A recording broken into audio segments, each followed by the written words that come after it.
देश में हर जगह धर्मांतरण का मुद्दा गरमाया हुआ है, तो इसी बीच शंकराचार्य अविमुक्तेश्वरानंद सरस्वती का भी बड़ा बयान सामने आया है।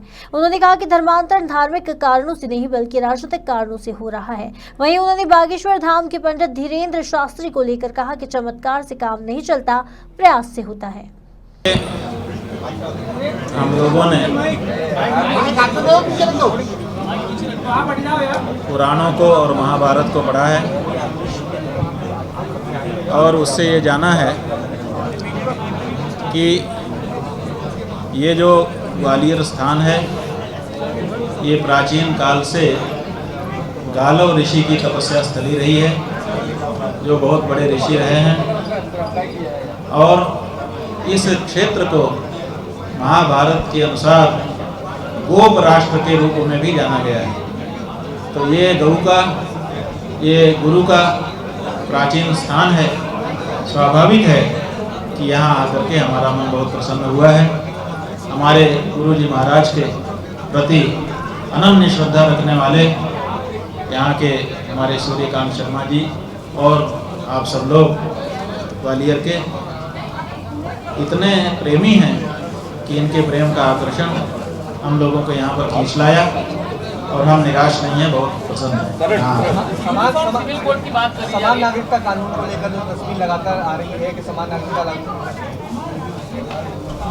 देखिए, समान नागरिक संहिता के बारे में हमारे संविधान में ही अभिकथन किया गया था।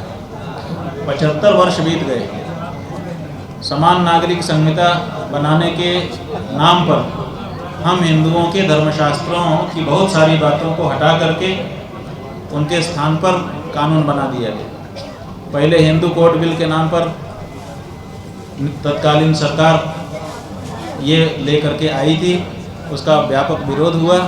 उसके बाद छोटे छोटे टुकड़े टुकड़े में उन लोगों ने समय समय पर उसको पास कराया, लेकिन अन्य दो दूसरे लोग हैं उनके बारे में उनको अपने धर्म के अनुसार रहने की हमारे देश में छूट दी गई। अब लोगों के मन में ये भावना हो रही है कि भाई हम भी तो धर्म के अनुसार रह सकते हैं, हमारा भी तो पर्सनल लॉ है, हमारे भी तो धर्मशास्त्र हैं, हमको हमारे धर्मशास्त्र के अनुसार आप नहीं रहने दे रहे हो और कुछ लोगों को रहने दे रहे हो। तो अब ये बात बलवती हो रही है और इसीलिए लोग कह रहे हैं कि या तो हमको भी अपने धर्मशास्त्र के अनुसार, पर्सनल लॉ के अनुसार रहने दो, और या तो करना है तो फिर सबके लिए करो। ये बात महाराज जी आपने कहा था कि लगभग हम लोग चेला हो गए विश्व गुरु होने की जगह, लेकिन कुछ लोग तो कह रहे हैं कि हम लगभग विश्व गुरु की कगार पर हैं, आउटर पे खड़े हैं लगभग। देखिए, अभी अभी संसद भवन बना है, उसकी प्रेरणा हमने कहाँ से ली? आप लोग तो चैनल वाले हो, दिखाते रहते हो कि किस देश में कैसी संसद बनी है, वहाँ से प्रेरणा लेकर के बनाया।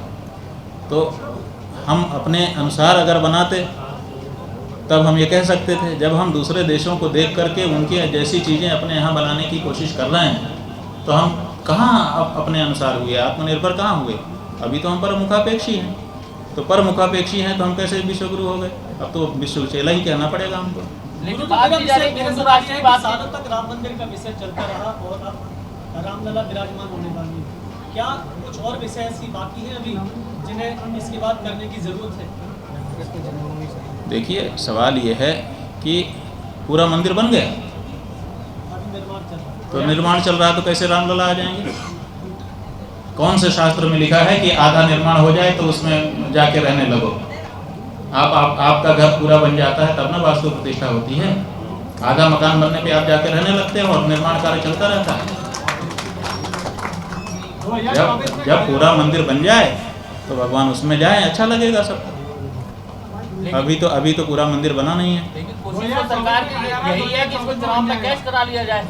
अब वो आप जानो कि सरकार की क्या कोशिश है, सरकार की ऐसी क्या जल्दबाजी है, ये हम नहीं कहना चाहते। लेकिन हम शास्त्र के अनुसार ये जरूर कहना चाहते हैं कि मंदिर पूरा बन जाने के बाद ही वास्तु प्रतिष्ठा होती है, तभी उस मंदिर में रहने वाला जो देवता है वो विराजमान हो सकता है। जनवरी में विराजमान करना चाहिए। वही कह रहे हैं कि मंदिर पूरा बन गया क्या? पूरा मंदिर बनने के बाद ही तो विराजमान किया जा सकता है। पहले कैसे विराजमान, किस शास्त्र के अनुसार होगा बताइए?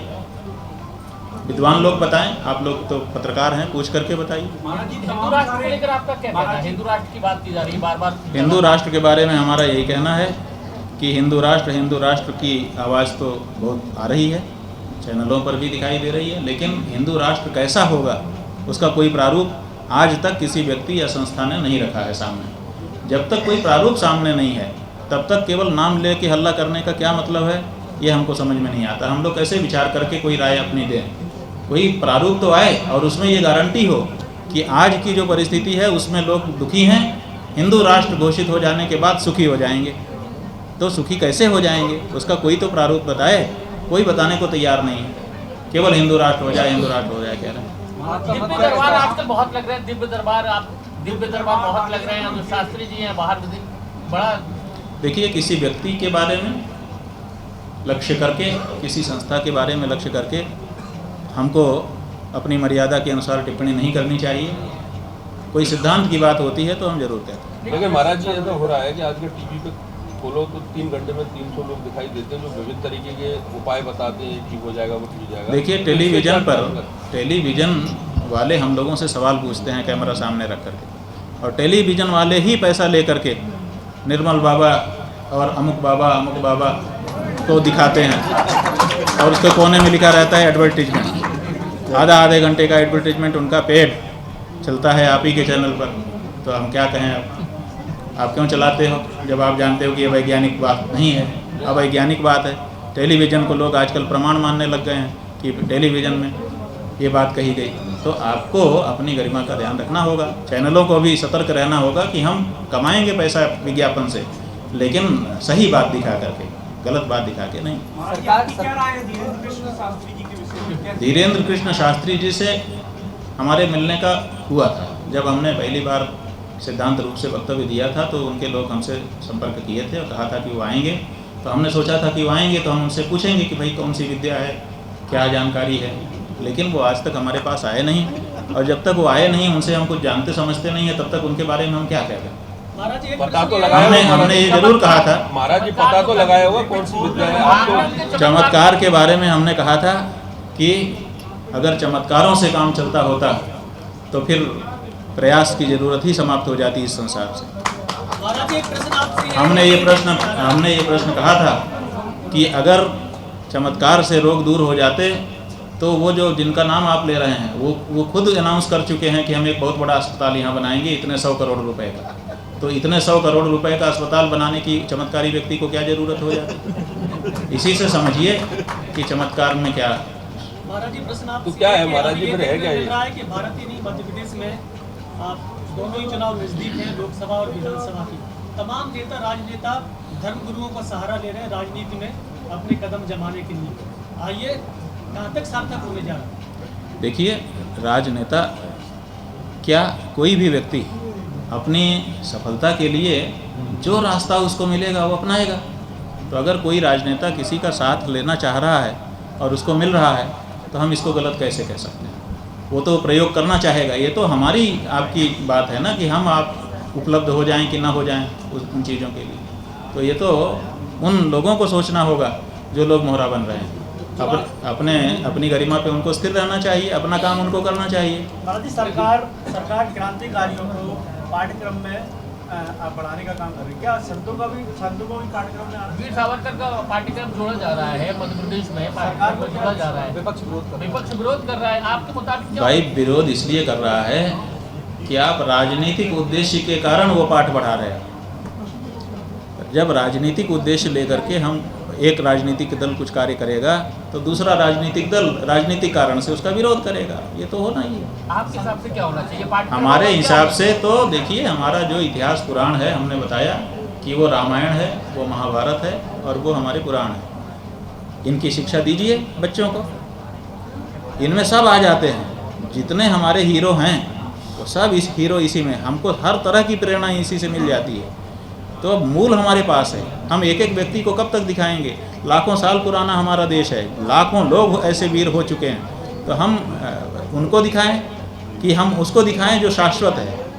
तो हमारे जो व्यास जी हैं उन्होंने ऐसा इतिहास लिख दिया है कि उतने इतिहास से हमको हर तरह का चरित्र मिल जाता है, अच्छा बुरा, उससे प्रेरणा हम प्राप्त कर सकते हैं। पाठ्यक्रम में संतों का भी पाठ भाई पाठ तो सबका होना चाहिए, प्रेरणा सबको मिलनी चाहिए, लेकिन जब हम किसी छिपे हुए उद्देश्य से किसी के पाठ पढ़ाने लगेंगे तब बात अलग होगी ना। प्रशंसा हम आपकी करें अच्छी बात है, लेकिन आपसे आपका कलम लेने के लिए प्रशंसा करने लगें तब गलत हो जाएगा ना। चुनाव के पहले राजनीतिक लाभ लेने की कोशिश कह सकते हैं। चुनाव के पहले राजनीतिक लाभ लेने की कोशिश राजनीतिक दल करेंगे, उनका काम है। वो ना करें तो हम खराब कहेंगे, वो तो उनका काम है, उनको करना चाहिए। सफल होने के लिए कोई भी व्यक्ति कुछ भी हाथ पाँव मारता है तो वो तो करेंगे, लेकिन हम उनका मोहरा ना बने ये हमको देखना है। बेईमानी की भी एक परिभाषा आपने दी है, हर तरफ बेईमानी है, पूरे हो जाते हैं फिर सारी चीज़ें। इस स्थिति को लेकर समाज का क्या देख रहे हैं यहाँ पे? लगातार ये मामले सामने भाई इसीलिए हमने कहा ना कि आप आंखें खुली रखिए, सतर्क रहिए। किसी भी रूप में आपको ठगने वाला आ सकता है। तो हमारी जो बहन बेटियां ठगी जा रही हैं, बाद में उनको पीड़ा सहनी पड़ जा रही है, वो भी तो एक तरह की ठगी ही है ना। पहले उनको प्यार दिखाया, ठग लिया, अब उसके बाद उनके ऊपर अत्याचार कर रहा है। इसी सबसे तो हमने सचेत किया। संकेत में ही सब कुछ कहा जाता है, सब कुछ बहुत खोल के नहीं कहा जा सकता। महाराज जी, वर्तमान में ये देखा जा रहा है, एक सवाल मेरा राजनीति से जुड़ा हुआ है कि पहले देश में 2 संप्रदायों की बात होती थी, आजकल ज़्यादातर राजनीति में जाति विभेदना ज़्यादा हो गई है। अलग अलग जातियों को लेकर बातें की जा रही हैं। कोई सर्व जातियों मिला के एक संगठन बनाने की बात करता है, कोई कुछ जातियों को दरकिनार कर देता है। ये देश में देश की दशा और दिशा क्या होने वाली? नहीं, देखिए, जब ये देश आज़ाद हुआ था, संविधान लागू किया गया था, तो कहा गया था कि हम समरसता लाएंगे, समाजवादी देश बनाएंगे और जातियों में बटे समाज को एक सूत्र में पिरोएंगे। अब भारत की सरकार ने जाति प्रमाण पत्र देना शुरू कर दिया। आज हमने यहाँ पर इतने लोग आए, हम धर्माचार्य हैं और सब लोग हमारे ऊपर आक्षेप करते हैं कि ये लोग जातिवाद को बढ़ावा देने वाले लोग हैं, ये गलत लोग हैं, समाज में भेद करने वाले लोग हैं। हमने किसी की जाति पूछी? लेकिन जब सरकार के पास आप नौकरी के लिए, एडमिशन के लिए जाओगे तो आपकी जाति का प्रमाण पत्र पहले मांगा जाएगा कि फाइल में है कि नहीं है। तो जाति को बढ़ावा दे रहे हैं। एक तरफ कहते हैं कि जाति हटाना है और दूसरी तरफ जाति को बढ़ावा भी देना है। ये समस्या है। तो क्या आरक्षण भी जनता क्या करे? आरक्षण भी खत्म होना चाहिए। भाई आरक्षण 10 साल के लिए ही लाया गया था। 10 साल का 20 साल, 20 साल का 40 साल कर लो। अब 40 साल के बाद तो ख़त्म होना ही चाहिए। कब तक आखिर कोई अगर कुछ ही थोड़े समय के लिए कोई चीज़ लाई गई है तो उसको सदा सदा के लिए आप स्थापित कर दोगे तो उसका परिणाम दुष्परिणाम में नहीं बदल जाएगा। जो समरसता होनी चाहिए थी आपके और हमारे बीच में, जो समरसता होनी चाहिए थी, जब आपको विशेषाधिकार होंगे हमको नहीं होंगे, या हमको होंगे आपको नहीं होंगे, तो हमारे आपके बीच में प्रेम पनप पाएगा? तो देश के लोगों के बीच में वैमनस्यता बढ़ रही है इसी के कारण से। राजनीतिक दल इसलिए इसको तो खत्म करना ही चाहिए अगर देश को एक रखना है। नहीं चाहती, लेकिन सरकारें नहीं चाहती। ऐसे हालात रहेंगे तो भारत जगत गुरु कैसे बनेगा? जगत गुरु नहीं बन सकता, जगत गुरु नहीं बन सकता। इसीलिए तो कह रहे हैं कि जगत गुरु बनने के लिए फिर से अपनी परंपराओं को संभाल लेने की जरूरत है। ठीक।